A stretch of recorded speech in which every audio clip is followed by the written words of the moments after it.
Presidente da Câmara da Ruda, André Rios, muito obrigada por ter aceito o convite do Valor Local para uma entrevista, tendo como pano de fundo o aumento populacional no concelho da Ruda dos Vinhos, o maior do país, 12,5% face a 2011, são mais 1.710 pessoas que escolheram a Ruda para viver.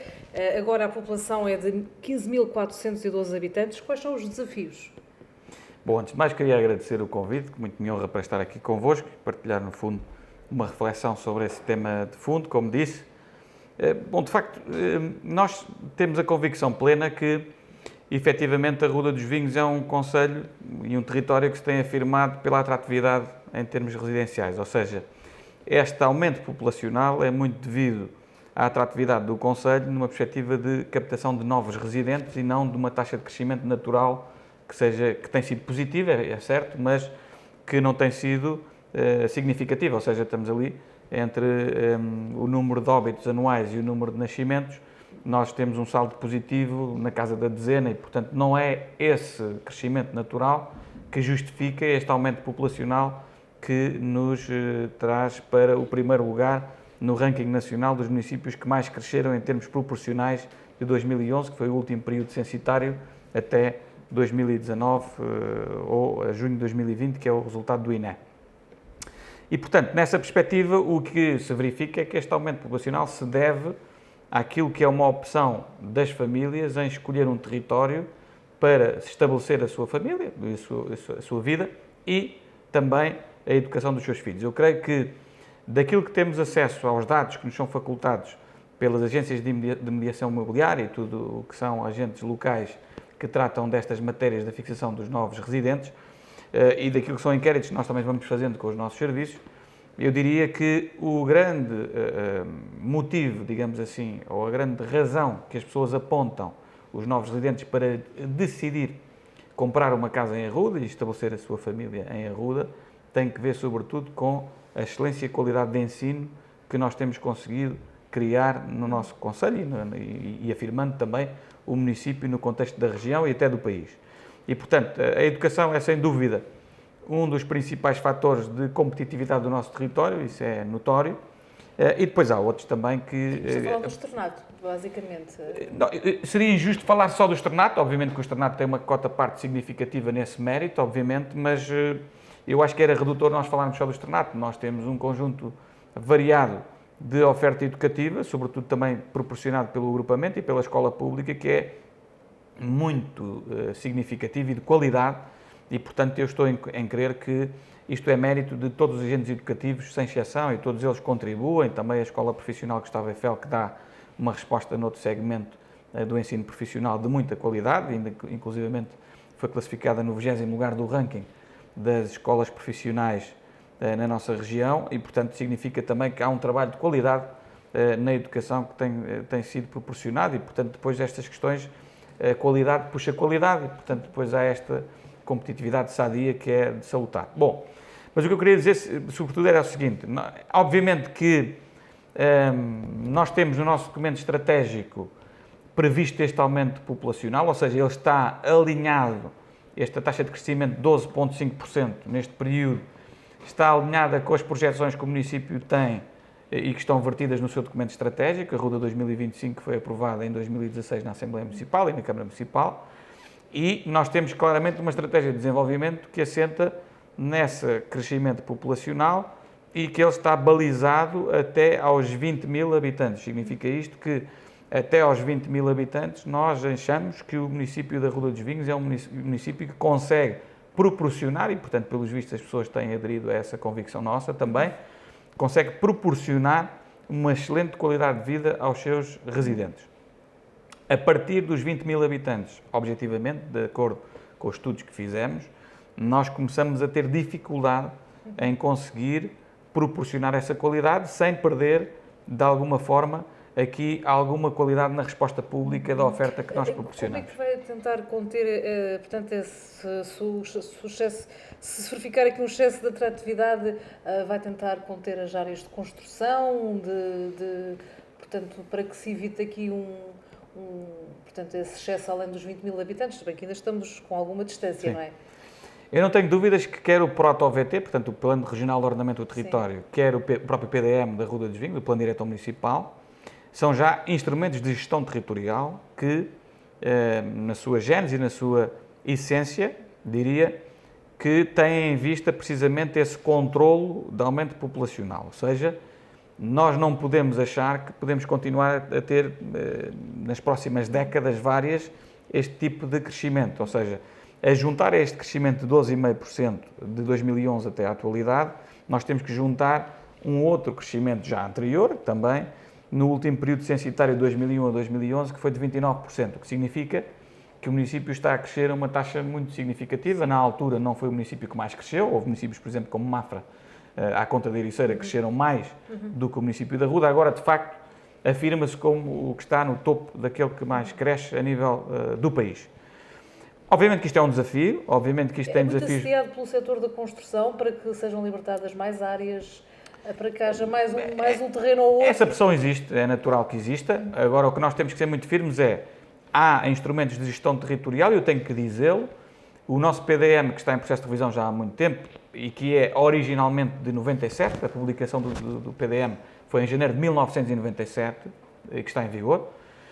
E eu digo, e já disse ao Presidente Mário Henrique, na altura, que era o Presidente de Câmara, que publicou o Plano Diretor Municipal e que foi ele que elaborou, ou pelo menos foi ele que presidiu a Câmara, e depois no último mandato esteve no Executivo connosco, como se lembram, e muitas vezes tive discussões com ele e ele achava que o PDM podia ser melhor, mas eu disse, à data de 97, o PDM foi um bom instrumento de gestão territorial e eu não sentia no passado, não sinto no presente, que tenha sido o PDM 97 algum instrumento de bloqueio ao desenvolvimento do Conselho. Antes, pelo contrário, foi um bom instrumento e é um instrumento que neste momento, obviamente, hoje as tecnologias são diferentes, as ferramentas de gestão territorial, de georreferenciação estão muito mais aprimoradas e é possível melhorar muito esse aspecto técnico do PDM, mas no essencial o PDM de 97 é um bom instrumento de gestão territorial que tem permitido conciliar o desenvolvimento económico, social e a atratividade do município com a preservação de algo que é fundamental, que é garantirmos a qualidade de vida, e isso consegue-se com um equilíbrio. E, portanto, a nossa projeção do documento estratégico diz-nos que nós não devemos ir além dos 20 mil habitantes, precisamente porque sentimos que, para além disso, nós perdemos o pé a esse equilíbrio, ou seja, não conseguimos garantir uma boa utilização do espaço público, não conseguimos garantir que consigamos preservar esse equilíbrio entre o rural e o urbano, e depois começamos a ter problemas de crescimento, de fenómenos que não gostamos, nomeadamente de alguma insegurança que é própria destas questões mais de urbanidade. E, portanto nessa perspectiva, temos que conciliar todos esses interesses e, portanto, a educação é, sem dúvida, importante para afirmar. A proximidade a Lisboa e a segurança são três ativos fundamentais que têm conduzido a este sucesso no crescimento da atratividade do concelho. Nestes novos residentes, têm exigências diferentes no contacto consigo? Pedem-lhe coisas, entre aspas, por exemplo, a população tradicional de Arruda não está tão desperta. Há diferenças entre esta população de Arruda mais recente e a mais antiga? É uma questão muito interessante. Daquilo que me apercebo, eu digo o seguinte: o valor de metro quadrado de venda dos imóveis em Arruda dos Vinhos não é inferior aos municípios vizinhos da Arruda dos Vinhos. Significa isto o quê? As pessoas não procuram a Arruda propriamente por ser uma terra mais acessível à compra, à aquisição de habitação. Sim. Ou seja, procuram a Arruda porque entendem que é um sítio ideal para ter, e sobretudo são casais mais jovens, portanto, na faixa dos 30 anos, 40 anos, por aí, portanto, e até menos às vezes, e portanto significa que são pessoas que estão no início da sua vida, familiar, muitas vezes, e portanto há uma opção estruturada de residir em Arruda. E portanto não tem sido objeto de procura pela questão da especulação imobiliária ou por ser acessível o custo da aquisição do imóvel. Portanto, o que eu me consigo aperceber, e daquilo que vou falando e vou observando, é que muitas vezes são pessoas que têm um nível de qualificação académica superior e já um grau de educação superior àquilo que é a média que existia no concelho e com um grau de rendimento também superior àquilo que era a média que existia no concelho, o que significa que são pessoas que, sinto isso, são mais exigentes naquilo que diz respeito ao exercício das funções públicas, e isso é também bom para a democracia e é bom para o funcionamento dos órgãos, porque é exigente. A exigência faz-nos bem na perspectiva de resposta pública e, portanto, nessa perspectiva, eu diria, como costumo dizer muitas vezes, o território da Ruda dos Vinhos e qualquer território só terá futuro se tiver pessoas. E terá tanto mais futuro quanto mais qualificadas forem essas pessoas. E, portanto, nessa perspectiva, eu penso que nós estamos a dar passos muito significativos e a estratégia de desenvolvimento do Conselho, na aposta também da valorização dos seus recursos endógenos, com o projeto do Arruda Lab, do ensino superior, etc., vai muito nesse sentido. Portanto, de continuar essa aposta. Mais exigentes a nível da cultura, do ambiente, como também vimos agora. Correto. O ano passado um grupo de população Sim. que não era originária da Ruda, portanto com muitas questões a nível ambiental. É por aí também que Sim. a população tem reivindicado, esta população mais recente. São populações que vêm com outro tipo de experiências, obviamente, não são naturais da Ruda, mas isso não é. Eu costumo dizer que as pessoas, às vezes, os que não são naturais da Ruda e que decidiram morar em Ruda, são mais arrudenses do que alguns dos arrudenses que nasceram lá. Sim. E, portanto, mas isso, obviamente, a Ruda somos todos e portanto, no conjunto é que a Ruda é o que é e todos fazem parte de um todo. E, portanto, mas o que eu sinto é isso mesmo, ou seja, são pessoas que vêm com algum desprendimento dos valores tradicionais da terra e que são mais exigentes naquilo que diz respeito a algumas questões ambientais, que agora estão muito em voga, das alterações climáticas também, são mais exigentes naquilo que diz respeito à qualificação do próprio espaço público, portanto, isso é uma verdade, e também são mais exigentes naquilo que diz respeito à prestação de informação e à prestação de contas do município, e isso é ótimo, e portanto, acho que isso é desafiador para a classe política e para toda a estrutura do município em todos os serviços técnicos, mas eu penso que essa é uma exigência positiva e que fortalece a nossa democracia local. Muito bem. Falando agora em emprego, também o município registra bons índices de empregabilidade. Um pouco como em outros municípios, também há muitas empresas que chegam, anunciam processos de intenção, umas vão para a frente, outras nem tanto. Aqui há uns meses falou-me de projetos relacionados com empresas na área das tecnologias para o setor automóvel, na área da cannabis medicinal, na área turística, até na área dos satélites aeroespaciais. Há novidades relativamente a estes processos de intenção?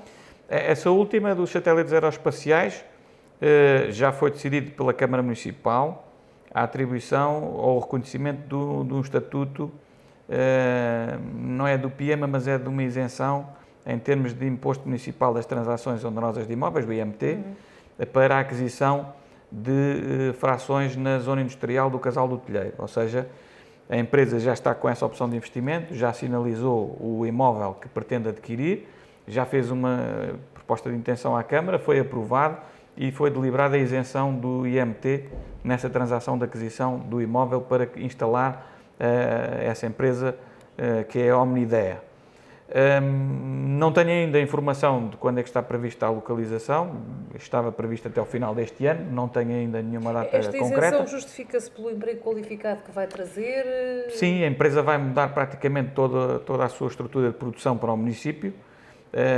O quadro da empresa em termos de recursos humanos é muito qualificado, ou seja, e portanto vamos ter ali um conjunto de pessoas, cerca de 20 novas postos de trabalho que transitam para a Arruda, localizados em Arruda, e que depois, naturalmente, têm um efeito colateral. E de mais postos de trabalho também? Sim, também está previsto mais 10 postos de trabalho ao longo de 2, 3 anos, mas para já o que está previsto é essa empresa se deslocalizar do sítio onde está e vem trabalhar para a Arruda em termos de direção efetiva e de sede social.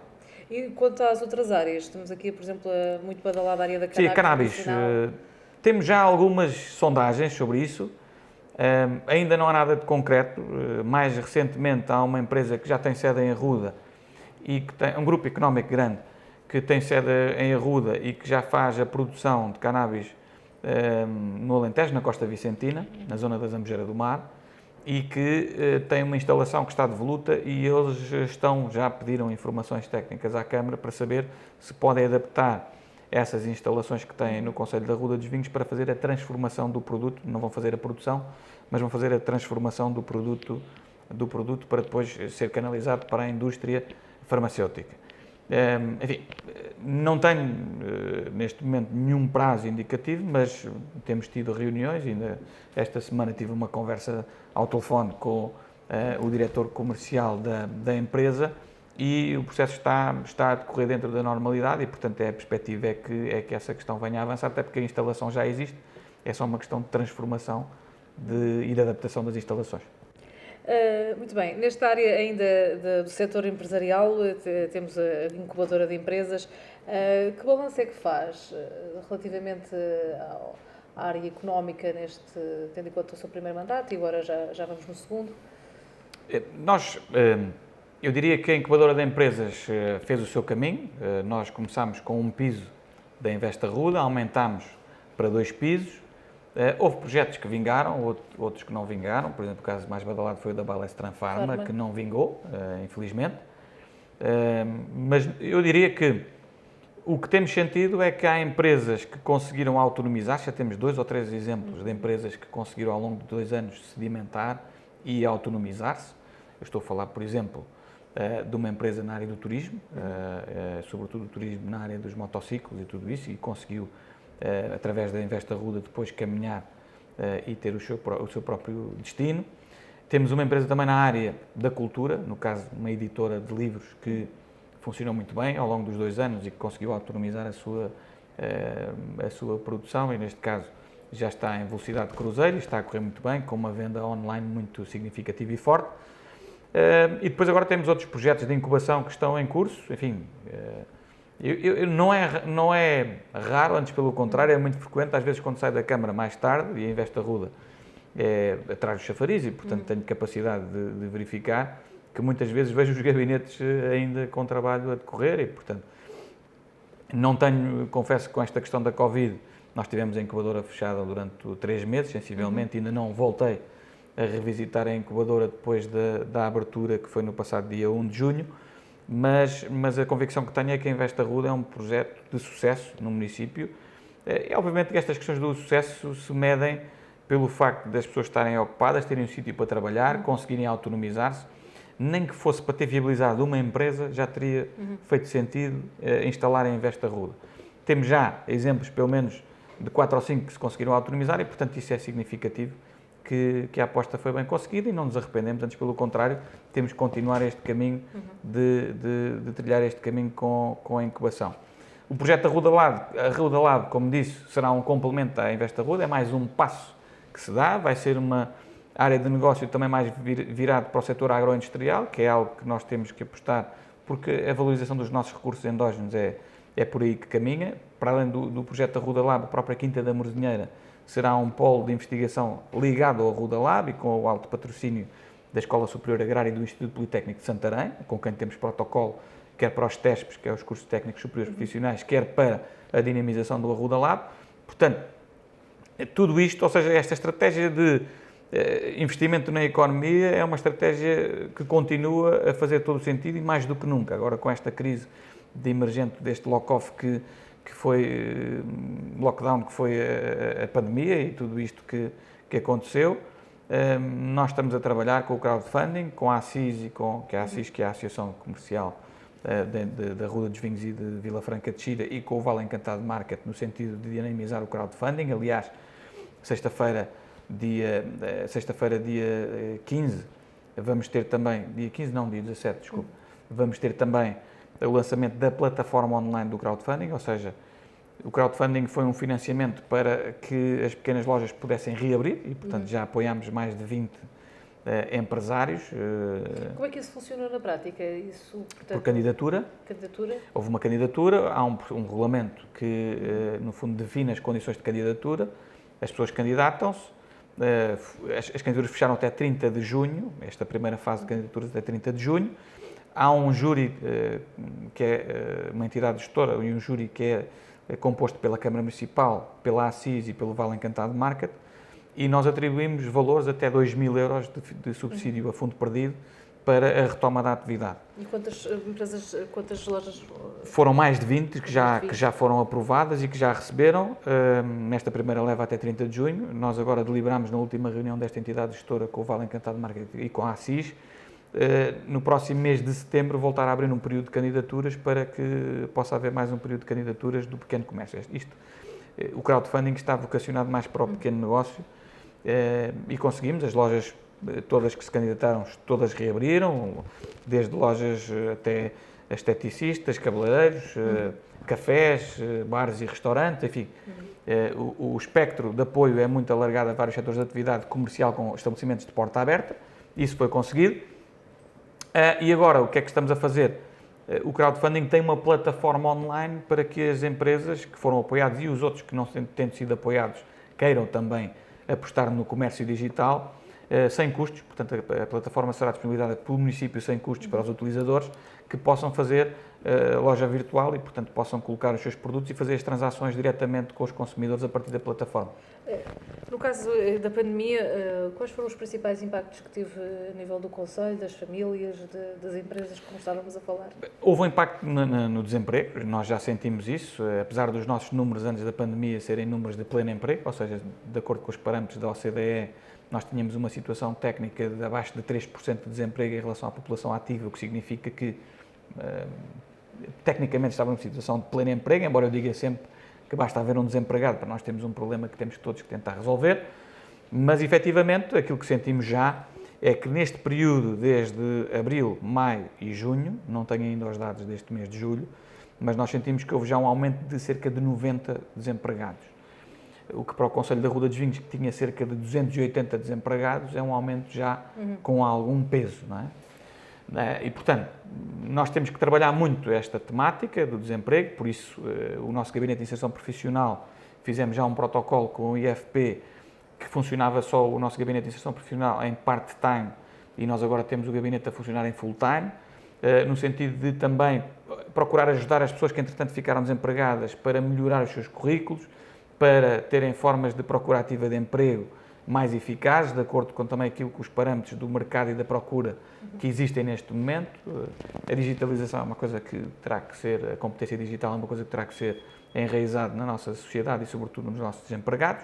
E, portanto, nós temos que fazer este caminho de qualificação e de encontro entre a oferta e a procura, dando apoio aos empresários para que continuem a ter negócio, para que continuem a ter capacidade das empresas de trabalharem, e dando apoio, obviamente, também aos desempregados que, nesta situação nova de desemprego, estão mais dependentes de ajuda naquilo que podemos fazer em conjugação, quer com o Instituto de Emprego de Torres Vedras, quer com o nosso Gabinete de Inserção Profissional, que, como disse, já está a funcionar desde maio a full-time, coisa que não estava até essa data. Como é que a Câmara também está a acompanhar, por exemplo, a situação da Covid-19 em setores mais críticos, como o da terceira idade, lares de idosos, IPSS? Como é que também... Nós tivemos a possibilidade de... Nós temos vantagens em ser uma comunidade pequena e que todos conhecem. Neste caso, é muito fácil para nós e tem sido muito bom verificar que todas as entidades têm estado em uníssono com todos nós nesta luta que é de todos e que, como costumamos dizer, nós estamos todos no mesmo barco. E, portanto, nessa perspectiva, tem sido possível trabalhar em rede, ou seja, de proximidade, com a Proteção Civil, com as autoridades de saúde, com a GNR, com os bombeiros, com as IPSS que estão no terreno, com o setor da educação, com o setor empresarial, ou seja, os lares de facto foi uma preocupação, continuam a ser, obviamente, porque naturalmente trabalham com o público-alvo que é mais suscetível ao risco nesta pandemia da Covid-19 e, portanto, nessa perspectiva, tudo o que fizemos foi trabalhar com... Nós não impomos nada, eu costumo dizer que nós não impomos nada a ninguém, nós trabalhamos em conjunto para melhorar todos em conjunto. Trabalhamos também com as igrejas, naquilo que diz respeito à retoma da atividade, com os comerciantes quando foi retomada a atividade, ou seja, desdobrámos ao longo destes meses em uma série de reuniões, fizemos várias reuniões da Comissão de Proteção Civil, enfim, tudo fizemos para que a informação circulasse, porque esta pandemia depende muito de comportamentos individuais e profissionais. E, portanto, nessa perspectiva, quanto mais informação as pessoas tiverem, quanto mais capacidade tivermos de ter os planos de contingência de cada instituição a funcionar, aptos a responder às necessidades, melhor. E, portanto, esse trabalho que fizemos de base, de passar informação, de trabalhar com a saúde, em criar planos de contingência nas IPSS, de trabalhar com eles também a perspectiva de que num determinado contexto foi difícil o acesso a equipamentos de proteção individual e a Câmara substituiu-se e entregou vários equipamentos de proteção individual durante os meses de abril, maio, sobretudo, e agora desde junho, estamos a apoiar financeiramente essas entidades para que nada falte aos seus profissionais e aos seus utentes. E, portanto, tem sido positivo verificar que temos conseguido conter, apareceram 3, 4 casos no máximo nas IPSS que tínhamos conhecimento desde março até agora. E, portanto, conseguimos controlar as coisas, não houve danos.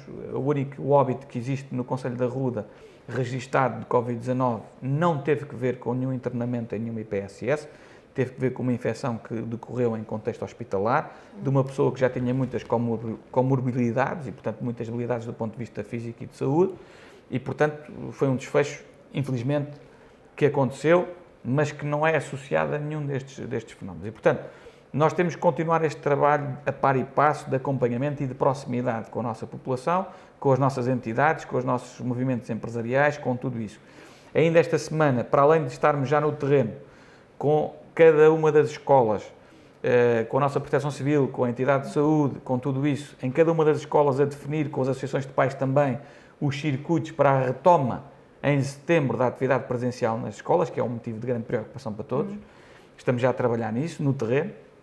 Nós temos também 2 reuniões agendadas, uma que já decorreu e outra que vai ter lugar amanhã de manhã, com o setor da produção de frutos e de vinho e de uvas. Portanto, a época das vindimas está-se a aproximar e neste setor também é muito importante que nós consigamos todos conter eventuais riscos. Obviamente que nunca conseguiremos reduzir a zero o risco de contaminação, mas podemos, tratando de comportamentos individuais e tendo os planos de contingência corretos a cada estrutura, podemos conseguir estancar o problema se ele surgir. Ou seja, é mais fácil isolar um grupo de trabalhadores que não tenha contacto com os outros grupos do que nós termos um grupo muito maior, toda a estrutura, e que se há um caso de infecção nós temos que eventualmente paralisar toda a atividade. E, portanto, eu penso que os empresários estão a perceber que mais vale investir agora em ter circuitos definidos, em ter grupos de trabalho que não se misturam uns com os outros, etc.,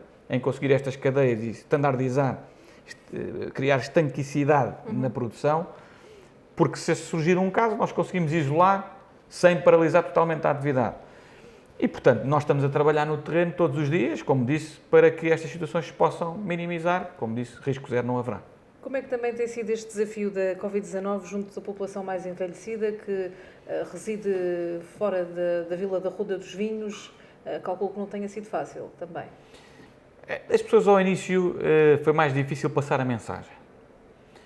Eu sinto que havia ainda uma grande desinformação, a própria pandemia foi desvalorizada por muitos setores que apareciam na comunicação social, não estou a dizer em Portugal, mas estou a dizer também no estrangeiro e tudo isso. Eu penso que só houve, de facto, a noção clara que estávamos perante algo que era sério e grave, quando os números de Espanha, que é aqui ao lado, começavam a entrar nas nossas televisões, na nossa imprensa escrita, etc. E, portanto, eu penso que a partir daí, eu sinto que as pessoas começaram a tomar consciência verdadeira do que é que estava em causa. Nós tivemos situações no pico da pandemia, em março e abril, em que, aqui ao lado, na nossa vizinha Espanha, era o equivalente a 3 acidentes de avião por dia, não é? Portanto, o número de mortos era equivalente a 3 acidentes de avião por dia. Portanto, obviamente que isto alarma e isto tem um impacto brutal naquilo que diz respeito às famílias, obviamente, perder um ente querido e todos os fenómenos associados a esta questão da saúde pública que estão aqui em causa. E, portanto, eu acho que a partir daí foi mais fácil a mensagem, infelizmente, pelos piores motivos, mas foi mais fácil a mensagem começar a passar. Obviamente que não podemos ser alarmistas e, obviamente, que a nossa vida tem que retomar a normalidade. Normalidade possível, porque, de facto, a ameaça continua, os números da pandemia, se olharmos para os números globais no mundo, os números da pandemia estão a bater recordes, nós temos níveis de infecção confirmados com teste laboratorial de 280 mil por dia, neste momento à volta disso, ou perto disso, e, portanto, de facto, a pandemia está longe de estar controlada e, portanto, a hipótese de haver não lhe chamaria uma segunda vaga, porque eu não sou especialista nessa matéria, mas eu diria que com a retoma do ensino presencial em setembro, enfim, parece-me evidente que nós vamos ter aqui um novo aumento de casos, não só no município da Ruda, mas obviamente em todo o país, porque esta orientação do ensino presencial é genérica e, portanto, nós temos que estar preparados para isso. A boa notícia, na minha ótica, é que nós estamos todos, coletivamente, mais conscientes da atitude que devemos ter perante a pandemia e daquilo que temos que fazer, cuidados que temos que ter individual e coletivamente. E, portanto, nessa perspectiva, os ajuntamentos é crítica em Arruda dos Vinhos, em alguns pontos de encontro? há, de facto, algumas situações, e eu próprio tenho dirigido algumas mensagens nas nossas redes sociais e nos canais institucionais do município, e houve aqui, de facto, um foco muito complicado, há coisa de um mês atrás, relacionado com ajuntamentos que existiram, festas que se foram fazendo.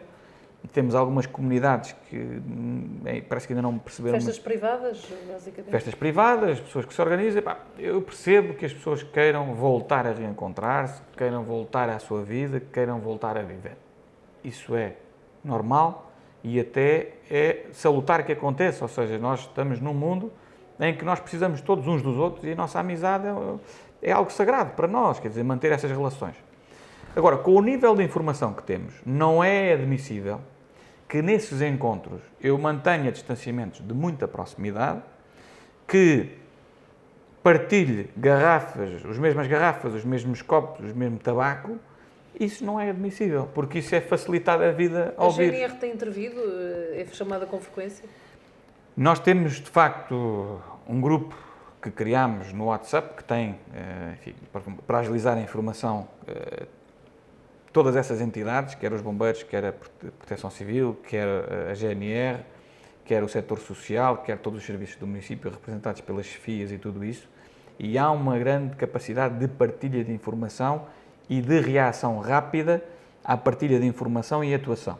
E, portanto, eu estou convencido que a GNR tem feito um trabalho meritório, tem, na grande maioria dos casos, dado uma resposta eficaz, mas até certo ponto consegue fazê-lo. A partir daí deixa de ter meios de resposta, porque é impossível nós termos um polícia à porta de cada ringue que está ainda encerrado, está bem sinalizado que está encerrado e que nós continuamos a ver às vezes com alguma frequência as pessoas a irem para os ringues à mesma jogar a bola como se nada fosse. Não é possível. Está encerrado, está comunicado que está encerrado e as pessoas têm que ter as devidas cautelas. Tal como têm que ter as devidas cautelas nas esplanadas, nos cafés e tudo isso, e, portanto, os próprios proprietários dos cafés têm que ter essa noção de responsabilidade e têm procurado fazer o possível, mas as pessoas é que são a chave deste problema. Muito bem. Falando um pouco aqui da variante, temos aqui a notícia que, portanto, custará agora 5 milhões em vez dos 4 milhões anunciados e as expropriações dos 400 mil para os 800 mil. A que é que se deve este aumento, no caso até das expropriações, para o dobro?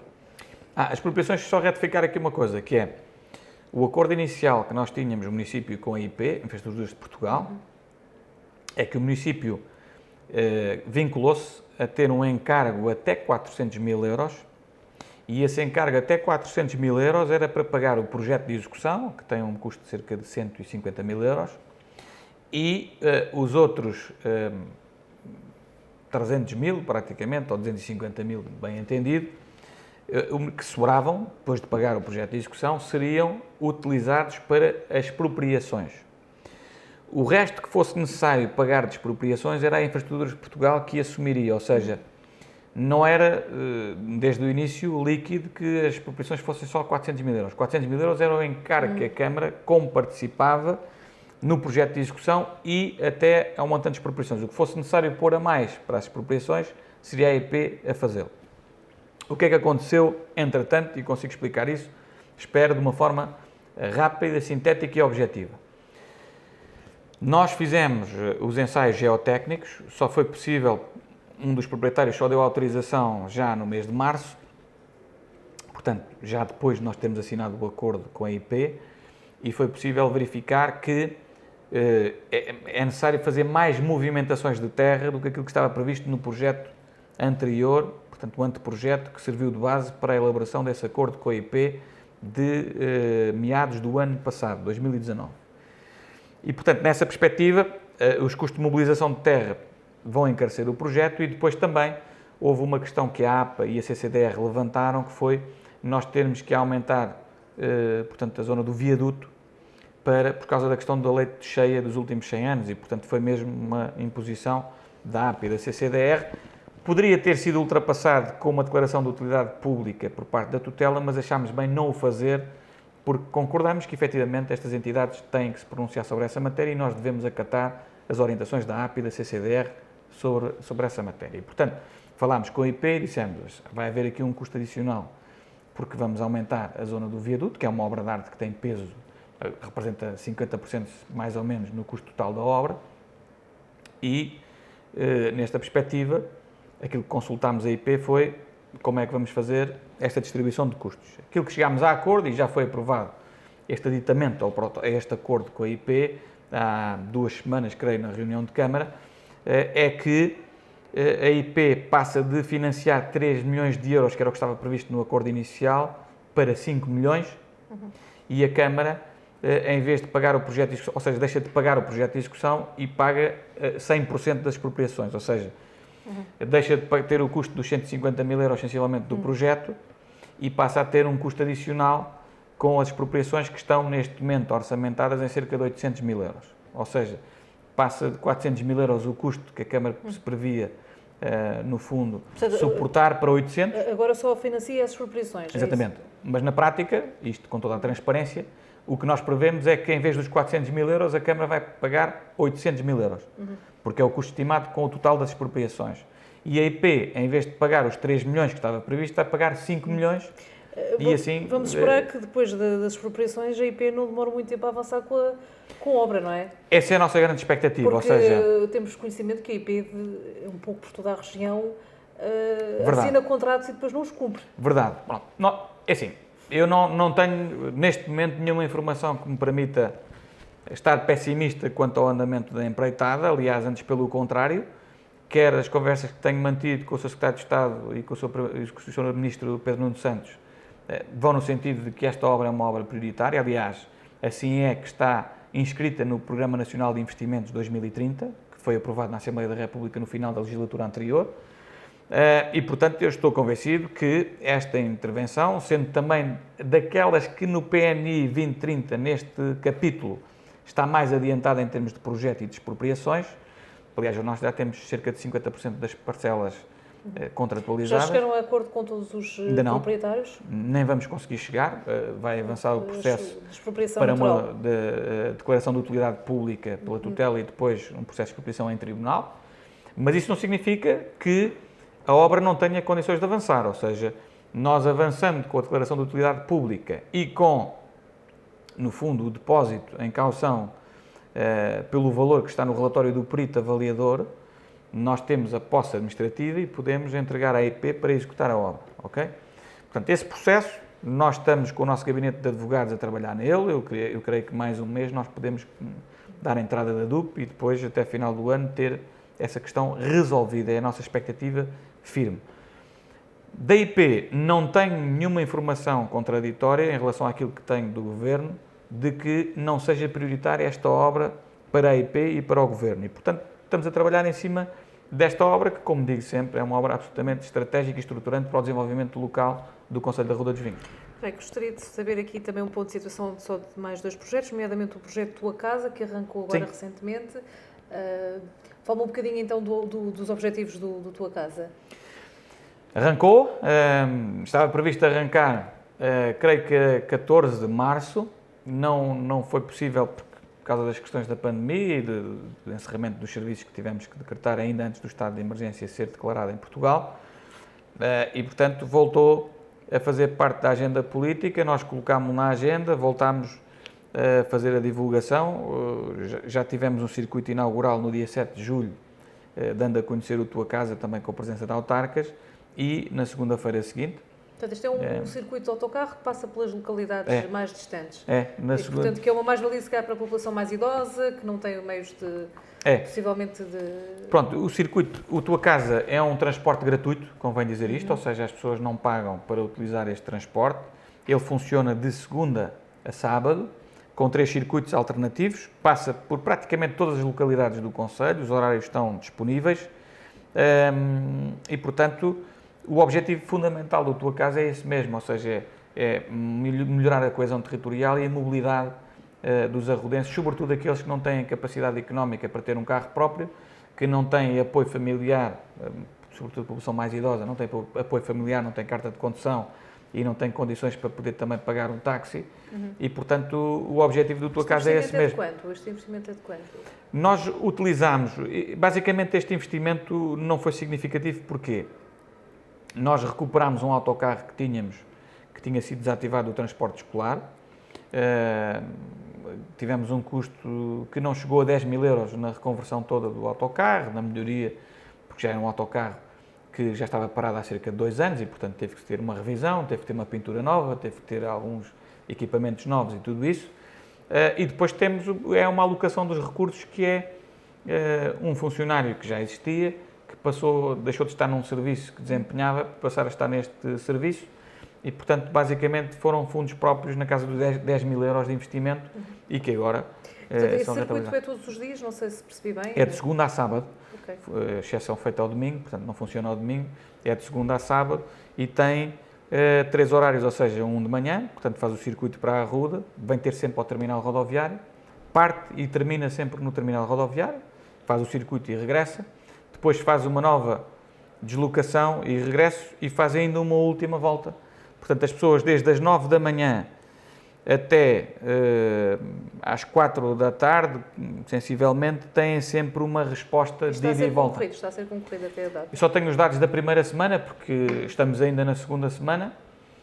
Da primeira semana, nós temos nota de segunda a sábado de 28 passageiros transportados, ou seja, ainda não é uma afluência excessiva, mas também neste momento a lotação do autocarro, por causa das questões de segurança da Covid-19, só tem capacidade para 13 pessoas. Houve um dia que tivemos já 9 passageiros e portanto, também não é muito, nesta altura, indicado que haja um aumento muito significativo de mais de 13 passageiros em simultâneo, que aí deixamos de ter capacidade de resposta, por causa das questões da contingência. Mas, para a primeira semana, tendo em conta que o mês de julho está aqui, tendo em conta todo o confinamento que ainda existe e as pessoas ainda estarem com muito medo, sobretudo a população que isto se destina, que é a população mais idosa, eventualmente, apesar de tudo, foi um bom número e fiquei satisfeito. Gostaria de saber o ponto de situação também relativamente ao centro de recolha de animais que está a obra em curso. A obra está a decorrer bem. Nós, enfim, por força da pandemia, ela era para se iniciar no início de março, não se iniciou no início de março, iniciou só em junho. Portanto, temos aqui 2, 3 meses de atraso. As conversas que temos tido com a empreiteira e com os nossos serviços técnicos, o que nos dizem é que estaremos em condições de, no próximo dia 4 de outubro, que até é um dia emblemático e significativo para a questão em causa, que é o Dia Mundial dos Animais, poder inaugurar este centro de recolha oficial de animais de companhia e assim encerrar o antigo canil que existia em condições precárias. Nós reconhecemos-lo sempre junto ao estaleiro municipal e na proximidade do bairro Carlos de Gulbenkian e assim dar também tranquilidade àquelas pessoas que bem merecem, ao fim de não sei quantos anos, com um canil que não tinha grandes condições e com barulhos naturalmente diversos ao longo da noite às vezes. Este terá capacidade para quantos animais? Cerca de 40, ou seja, nós vamos triplicar sensivelmente a capacidade instalada e a grande vantagem desta nova localização, desta nova instalação do canil é que ela é localizada numa zona afastada do centro da vila, junto à etar da Ruda dos Vinhos, sensivelmente, e que tem uma capacidade, como é um terreno municipal, temos a capacidade ainda de aumentar a área das boxes dos cães, ou seja, esta nave vai ter capacidade para 40 animais, entre gatos e cães, mas os gatos vão estar separados dos cães, por causa de uma questão também de convivência dos animais, mas a vantagem é que nós temos a capacidade de aumentar a nave ainda mais 10 metros à vontade, o que significa que podemos ainda duplicar a capacidade instalada de 40 para 80, e a partir daí temos que tentar controlar as coisas, mas à partida não é perspectivável que tenhamos essa necessidade a curto prazo. Sr. Presidente, muito obrigada então. Obrigado, eu.